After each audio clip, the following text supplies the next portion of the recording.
ஏத்த கலங்கள் எதிர்ப்பாங்கே மீதளிப்ப மாத்தாரே பால் சொரியம் வள்ளல் பெரும் பசுக்கள் ஆத்தப்படைத்தான் மகனே எரிவுராய் ஊத்தமுடையாய் பெரியாய் உலகனில் தோத்தையாய் நின்ற சுடரே துயிலாய் மாத்தாருனக்கு வலு துளைந்து உன் வாசற்கண் ஆத்தாது வந்து உன்னடி பணியும் அப்போலே పూర్తియాయ్ వందోం పొగలందు ఏలో రెంబావాయ్.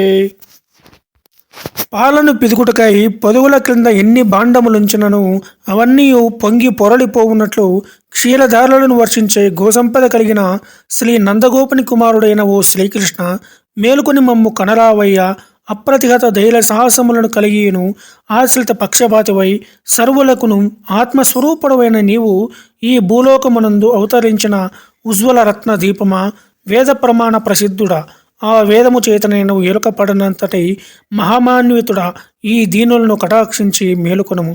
శత్రువులెల్లరూ నీ పరాక్రమమునకు తాళజాలక భయపడి నీకు ఓడిపోయి నీ వాకిట నిలిచి నన్ను శరణుజొచ్చిన రీతిని మేమందరము అనన్య ప్రయోజనలమై నీవే తప్ప ఇతర పరం వెలుగమని నీ పాదాన దాసులమై వచ్చేతిమి. నీ దాసులమైన మేమందరమును నీ దివ్య కళ్యాణ గుణ సంకీర్తనము చేయగా వచ్చినాము. నీ దివ్యమంగళ విగ్రహమునకు దివ్యమంగళ శాసనమును చేయి నిలిచినాము స్వామి. నిన్ను ఆశ్రయించి వచ్చిన మమ్ము కరుణించుటకు మేలుకొను స్వామి, లేచి రావయ్యా అని వేడుకుంటున్నారు.